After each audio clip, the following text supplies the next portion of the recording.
We are Alice and Jess, a couple that started travelling full-time back in May 2022, and we have just landed in our 11th country. We will be exploring South Korea for 2 weeks, travelling from the north in Seoul down to the south in Busan, stopping at a few places on the way. We can't wait to explore a new country in Asia and of course try all of the delicious food. Subscribe and follow our journey as we are on the move. Good morning everyone. Today me and Jess are doing a DMZ tour in South Korea, Seoul, and we've just driven about an hour away to this zone here where we are waiting to go on with the tour. And what does DMZ stand for? And that is the Demilitarized Zone. And what is that zone? That is a zone that has been sectioned off just over the borders of North and South Korea, 4 kilometers wide, it's 2 kilometers each way, and stretches the whole border width, which is around 250 kilometers wide. And basically that area is there to kind of for talks and things like that. And then further out again is the militarized zone with barbed wire and stuff. You can kind of see it outside. But basically we've been picked up mega early this morning because yesterday we had this tour booked and it got cancelled last minute, and that was due to North Korea. We're not sure why, but basically we've met our tour guide this morning at 6:30, and her name is Dora and she's really lovely, and she gave us a massive talk about the history between North and South Korea on the coach ride here, and it was so interesting. I'm literally packed full of information now. I don't know about you, Jess, Yeah. but literally learnt so much just about the war in general, how Japan invaded in 1910 to 1945, and then the US dropped the atomic bomb on Hiroshima, and then that's when they stopped the war. But then they took people from Korea to Japan for like sex trade and stuff like that, so it's really gruesome stuff. And we learned that there's people actually like victims from that age who have actually protested outside the Japanese embassy every Wednesday in Seoul City. So you can go For the last 20 years. It was 30 years. 30, oh my 30 god. years they have been protesting because of what happened, the victims. Like, that's just incredibly mind-blowing. And then obviously after that happened, they couldn't choose between a communist or democratic society. They basically split off. The US suggested, I think it was the US, suggested to split and have one democratic and one communist, which is very interesting, and that's why it's split today. We've been given time slots today and we're literally just about to run out of time, so we have to go and we've got to stick to these times. We've given our passport, we've written down our names. It's all very structured here and you've got to be on time. We're very nervous because it's very like strict here, but we're very kind of like, I don't know, excited in some way to learn about the history here. But anyway, we've got to get going and meet up with our group. So let's go and explore the DMZ area and learn about the history of North and South Korea.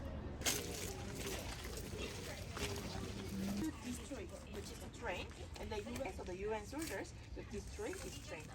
So they together. So we just had a tour of the park, and unfortunately some gentleman with a leaf blower was using it the whole tour.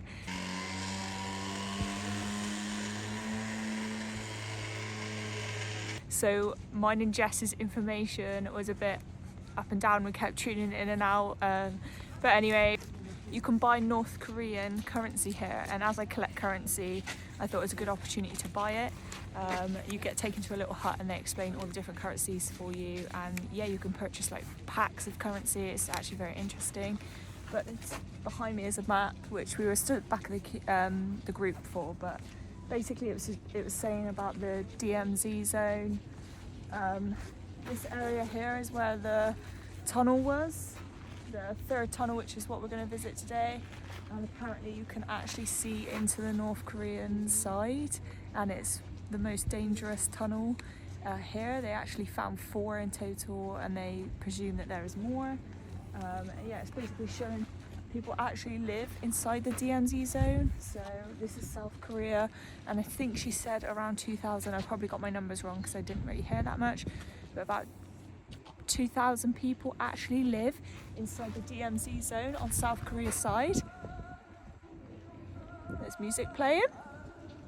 And then North Korean side as well, they've also got a village. They mirrored that, and they've got a village on the DMZ, in the DMZ area also.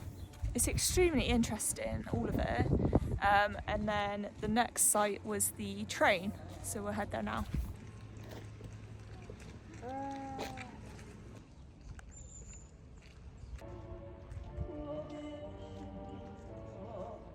So we've only got like 2 minutes before we have to meet up, so we've ran out of time completely. But over here is the train that was used to cart stuff back and forth, and it's huge and it's old, and it basically was left in the DMZ area, but they've brought it forward now and put it to the side of the track. Next to that is like a post box, I think, connecting the two countries together.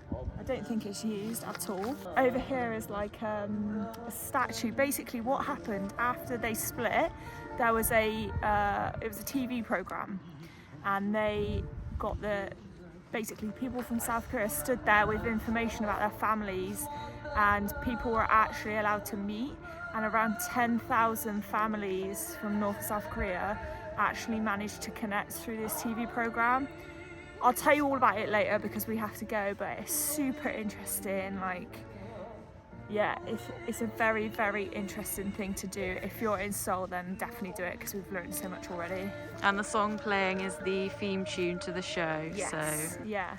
And it was ran over 138 days, and yeah, during that time, 10,000 families managed to meet up, or I don't think they met up, but they managed to contact one another.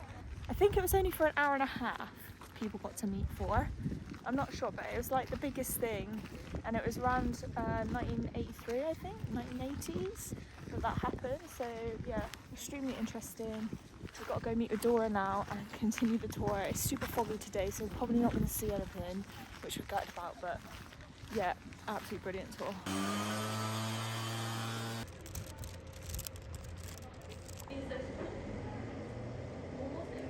So we've just been down to the third tunnel, so the third tunnel that South Korea found North Korea trying to build.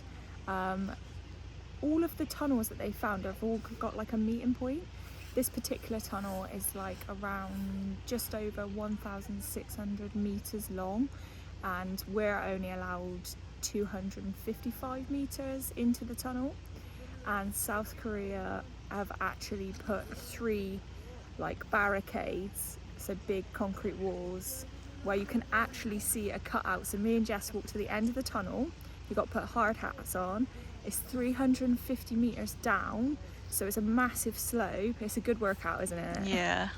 But a massive slope. It's actually like 25 stories underground. So you walk down and you can see the holes where they put dynamite, and you can also see right through these little glass windows into kind of North Korea, I suppose. And it's just so interesting. It's the tiniest tunnel. When South Korea found it, they were like, okay, you've created this tunnel to like infiltrate us, and they completely denied it, to the point where they found evidence of the dynamite pointing towards South Korea, and then North Korea said, oh, it's just for mining. And they were like, okay, well, it's a particular type of stone down there, so it's not to be mined. Well, North Korea went down and actually rubbed coal on the walls, so it makes it look like a coal mine. So you can actually see black patches where you can touch, and like the coal dust comes off on your hands. It is so interesting. You're not allowed to film down there, so we didn't film. But now we're allowed around this little park area where the DMZ sign is. There's a gift shop as well, so we've actually bought some soybean treats, because apparently This is the only place where you can get the soybean from. Yeah, this particular soybean. So we bought some chocolate and some bread to try. But yeah, it's just like mixed emotions, I suppose. They're talking about like unifying and coming together as one again. So it's all very kind of positive in a way. I think the tour was very different a couple of years ago. I think it's changed a lot now. It's like more focusing on maybe towards like the positive side. So it's actually quite a positive experience, whereas coming into today, me and Jess didn't really know how to we didn't know what to expect basically, but yeah, super fantastic guide. We booked on Klook. It's just brilliant. She's super knowledgeable, Dora, and yeah, we've watched a film as well, like a 10-minute clip before coming into the tunnel. It's super informative. It's just we can't get our camera out all the time and film because we're not allowed to. But that's why you should come and see it for yourself. Yeah, yeah, obviously It's definitely worth it. It's quite good that we're not ruining it for you, I suppose. But yeah, come and do it because it is definitely like, I'm so glad we've done it. We've got so much information. My brain is like, so it's all good to learn about it. It's very current, isn't it? And it was only like 70 years ago that they actually did split apart. So it's not that long ago. And there's all this recent history that I didn't really know about until now. So we're definitely going to go away later and read a lot more on it because it's super interesting. So I just want to confirm that Jess is actually here today and on the tour. But it's been a very cold morning, very fast paced. Luckily the fog I know, is lifted. We were told, because the observatory, one of the most, I suppose, intriguing parts of today is to be able to look over into North Korea maybe and to use the binoculars, and the fog was so thick you could not see anything. So we were like, oh wow, we're lucky enough to be able to do this today because it's been cancelled so many times. So we were like, there's got to be a positive out of today. Yeah. And the sun, we literally just come up from the tunnel and the sun's out and you can see much better. So yeah, we are so lucky. We are super lucky. So Jess has just bit into her soybean pancake. Good? Nice. Let's go check out the DMZ sign.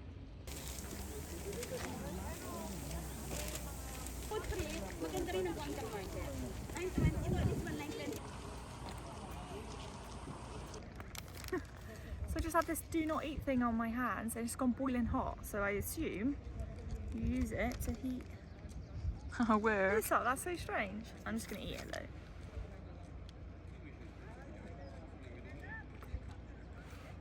I'm really starting to enjoy bean, like red bean and stuff like that.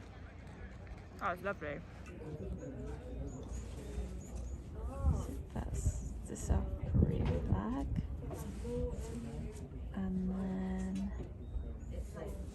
here is the North Korea flag somewhere. Like by the white bridge. Okay. It kind of looks factory-ish. Yeah. Technically correct. Maybe that one on the left is like. Oh, you can see it without the binoculars now. It's starting to clear even more.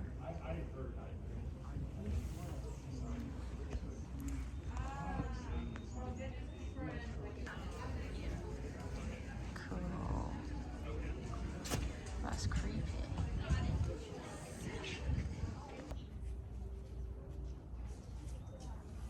I can't believe it. That's incredible. We're just looking straight into North Korea. You can see the flag, you can see the village. Haven't seen any people, but you can see like different bridges, the water. There's a factory there that it was actually South Korean run, and they used to like have around 150 different manufacturers that used to make goods in that factory, and then North Korean employees were employed there. When managers and stuff used to go over, they had to go through the DMZ and get checked every time, and it was like a really long process. But the factory, I think from 2016, there was a missile, and then the factory they just closed the factory, thought, oh, okay, North Korean workers can no longer work there anymore. But they've actually started using, well, it was so quick that they left all of their property there, their vans, buses, all their equipment, and North Korea started using it, and they were like, don't use it. So then they actually like bombed half of the factory, which is just crazy. You can see like all these villages, and they just look derelict, but they're not. They've got people living in them. She said Dora said sometimes you could see guards and stuff walking around. Shame about the fog really, but absolutely incredible. Jess can see someone. Really? He's got a North Korea flag above it. No way. Wow, Alex, look at that. Okay.